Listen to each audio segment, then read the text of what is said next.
안녕하세요. 청산별곡이라는 작품 알아보도록 하겠습니다. 고려가요의 대표적인 작품이죠. 자, 시작합니다. 1년을 보시겠습니다. 살얼이 살얼이 났다. 청산에 살얼이 났다. 머루랑 다래랑 먹고, 머루 다래는 이제 산에서 열리는 그 열매들이거든요. 그거 먹으면서 청산에 살얼이 났다. 얄리얄리 얄랑성 얄라리 얄라. 우선 이 작품의 운율을 먼저 살펴보도록 할게요. 처음에 이렇게 읽혀지거든요. 살얼이 났다. 청산에 살얼이 났다. 예, 이런 식으로 읽혀집니다. 3, 3위조의 삼음보 운율을 가지고 있다고 이야기합니다. 이 3, 3위조와 삼음보가 다른 얘기가 아니고요. 그러니까 3, 3위조의 운율도 있고 삼음보의 운율도 있는 게 아니고 그냥 하나를 묶어서 보셔야 됩니다. 그러니까 삼음보 운율인데요. 구체적으로 3, 3위조다. 그렇게 해석을 하셔야 됩니다.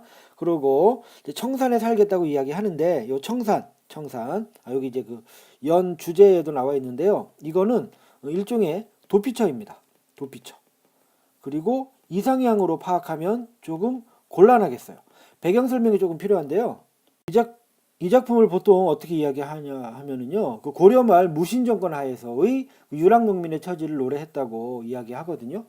당시에 이제 그 백성들이 굉장히 삶이 어려웠습니다. 특히 이제 그 농민들의 경우에 삶의 터전을 빼앗기고 여기저기 말 그대로 집도 절도 없이 떠돌아다니던 처지에 있는 사람들이 많았는데 그런 사람들의 처지를 이 작품이 노래했다고 보통은 해석을 합니다. 그래서 그렇게 보게 되면 지금 청산을 가고 싶어 할 때 그 이 청산이라는 곳은 현실에서 먹고 살 그 상황이 되지 않으니까 청산이라도 가자. 그런 어떤 도피처의 의미를 가진다고 보는 게 좀 타당하다. 이렇게 이야기를 할 수가 있겠습니다.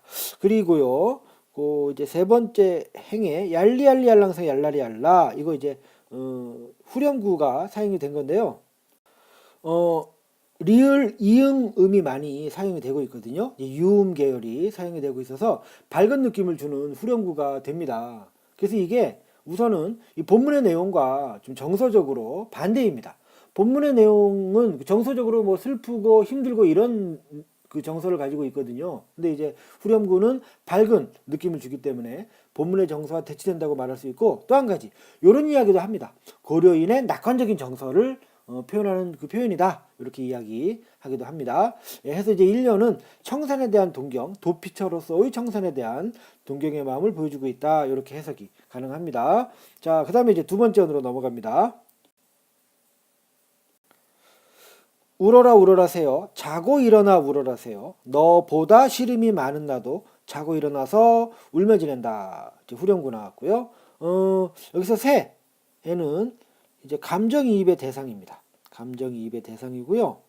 새 보고 야 너 울어라. 근데 너보다 널 나와 할 때 나와는 무엇 보다라는 비교의 의미를 가집니다.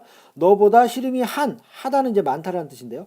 너보다 시름이 많은 나도 자고 일어나서 운다. 너 울어라 이렇게 이야기하는 거예요. 그래서 새 보고 울라고 이야기하는데 새가 우는 게 중요한 게 아니죠. 사실은 그 새보다 내가 더 한이 많다 이 이야기 하는 것이라서 이연의 주제는 삶에 비해 이렇게 잡아볼 수가 있겠습니다. 3년 넘어갑니다. 가던 새 본다. 물 아래 가던 새 본다. 이때 새는 새입니다. 새. 날아가던 새를 본다. 물 아래 날아가던 새를 본다. 이렇게 이야기한 거거든요. 여기서 물 아래라는 말을 어떻게 이제 보통 해석을 하냐면요. 속새로 해석을 합니다. 그러니까 그림을 좀 그려보면 저 그림 진짜 못 그리는데 이렇게 이제 청산이 이제 있고요. 청산이 있고 그 밑에 이렇게 마을이 이렇게 이제 있을 거 아닙니까? 마을이 이렇게 있는데 지금 이 시의 화자는 청산으로 이렇게 올라가는 길이거든요. 청산으로 올라가는 길에 새가 이게 셉니까? 죄송합니다. 새가 이렇게 이제 그 물 아래쪽으로 그러니까 이 물이 이렇게 흐르는 아래쪽으로 가고 있는 거예요. 그래서 그 물 아래 가던 새를 본다라는 이야기는 화자의 시선이 마을 쪽을 향하게 된다는 거거든요. 그래서 물 아래 가던 새를 보면서 마을에 대한 미련을 보여주고 있다. 이렇게 해석을 하게 되는 겁니다. 아시겠죠? 자, 다시요. 이제 본문 3년 다시 볼게요. 날아가던 새 본다. 날아가던 새 본다. 물 아래 날아가던 새를 본다. 이걸 누가 봅니까? 내가 본다 그 얘기입니다. 그 다음에 이끼 묻은 쟁기를 가지고 이제 누가 이걸 가지고 있느냐? 내가죠. 내가 이끼 묻은 쟁기 가지고 물 아래 가던 새를 내가 본다. 이렇게 이야기하면 되겠습니다. 그래서 속세에 대한 미련과 번민, 미련이 3년의 주제가 되겠습니다. 자, 이제 4연 넘어갑니다. 1인공 대인공 이럭저럭 하여 낮은 지내왔구나. 낮에는 그래도 어떻게 그냥 대충 이럭저럭 보냈다 그 말입니다. 그런데 문제는 이제 밤이에요.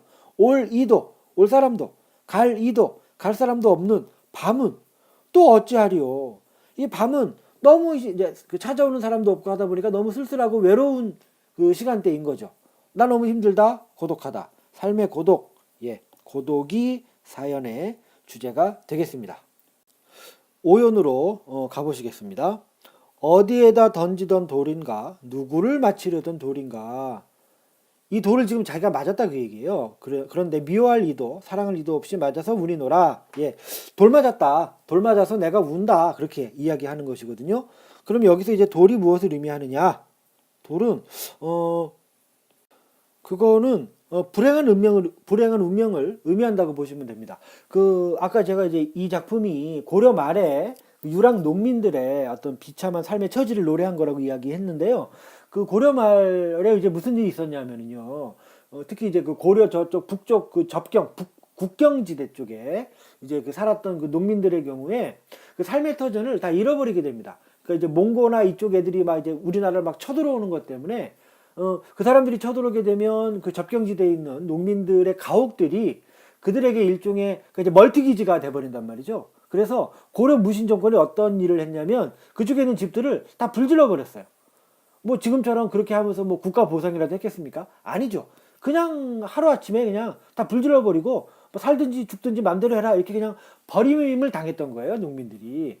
그럼 이제 그런 걸 생각해 보면 그 농민들의 입장에서 하루아침에 어마어마한 돌멩이를 맞은 것이나 마찬가지거든요. 바로 그런 거를 이렇게 표현했다고 이해하시면 되겠습니다. 돌 맞아서 운다라는 게 그 불행한 운명에 대한 어떤 한탄이라고 이야기할 수 있고, 그래서 생에 대한 운명적 체념이다. 제가 5연의 그 주제는 이렇게 적어놨는데 이렇게 보셔도 되겠습니다. 자, 6년 넘어갑니다. 사러리 났다. 바다에 사러리 났다. 남아작이랑 구조개랑 먹고 이제 그 해산물이죠. 바다에 사러리 났다. 요 6년의 내용은요. 저 맨 앞에 1년하고 내용적으로 구조적으로 유사합니다. 그래서 보통 어떻게 얘기를 하냐면 이 5년하고 6년이 순서가 바뀌었다고 이야기를 합니다. 순서가. 그러니까 이 6년에 나온 얘기가 사실은 5년에 나오는 것이고 5년에 나온 얘기가 사실은 6년에 나와야 되는 것이다. 이렇게 이야기를 합니다. 그런데 왜 이게 이렇게 이제 적혀 있느냐? 그러니까 이 작품이요. 그러니까 이제 만들어지기는 고려시대 때 만들어졌지만 조선시대 악장가사라는 그 책에 이게 실리게 됐거든요. 그러니까 이제 그 실리면서 아마도 그 편집자가 좀 착각을 해서 5연 6년을 순서를 바꿔서 적은 게 아니냐. 보통은 그렇게 이야기합니다. 실제 진실이 무엇인가는 중요하지 않고요.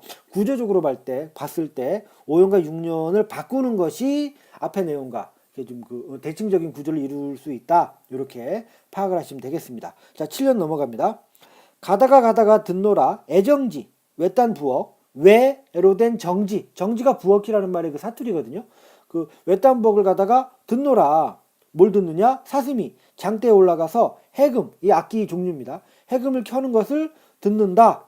그래서 악기 연주를 듣는다. 이제 그런 얘기인데요. 이게 도대체 무슨 얘기냐? 요 사슴을 어떻게 해석하느냐에 따라서 의미 해석이 좀 달라지겠습니다. 이게 색칠이 요걸로 해야 되는데 사슴을 어떻게 해석하느냐? 요 사슴을 진짜 사슴 복장을 한 광대로 해석할 수가 있어요. 그러니까 이제 광대가 광대 노름하면서 사슴 복장을 하고 이제 이렇게 하는 겁니다. 만약에 이렇게 해석을 하게 되면 그 광대 노름을 보면서 잠시 시름을 잊고 있는 것이다. 이렇게 해석할 수가 있어요. 그리고요, 만약에 이 사슴을 말 그대로 진짜 사슴으로 해석을 하게 되면 진짜 사슴이 장대, 막대기 올라가서 막 악기 연주하는 거잖아요. 그러니까 이제 현실적이지 않은 아주 말도 안 되는 상황이 벌어지는 거잖아요. 마치 그런 것과 같이 현실이 기적적으로 바뀌었으면 좋겠다. 정말 지금의 현실이 너무 힘들기 때문에 사슴이 막 악기 연주하는 말도 안 되는 환상적인 세상이 열렸으면 좋겠다. 그런 의미라고 해석할 수도 있습니다. 그 양쪽으로 해석이 가능하다는 거 이거 좀 기억하셔야 되고, 어쨌든 이런 생각을 하는 것 자체가 이 사람의 삶이 고독하고 힘들기 때문이라는 것이니까 생의 고독감과 절망감 요거를 7년의 주제로 잡을 수가 있겠습니다. 이제 마지막 8년입니다. 가다가 내가 이제 이렇게 뭐 길을 가다가 배부른 독에, 배가 부르다 그 이제 그 항아리가 이렇게 볼록한 항아리를 말합니다. 그 독에 아주 진한 술을 빚는다. 그러니까 이제 술 빚는다, 술을 만든다 그 얘기입니다. 조롱꽃, 누룩이가 조롱박꽃 고향의 누룩, 이거 이제 그러니까 술을 발효시키는 물질이거든요.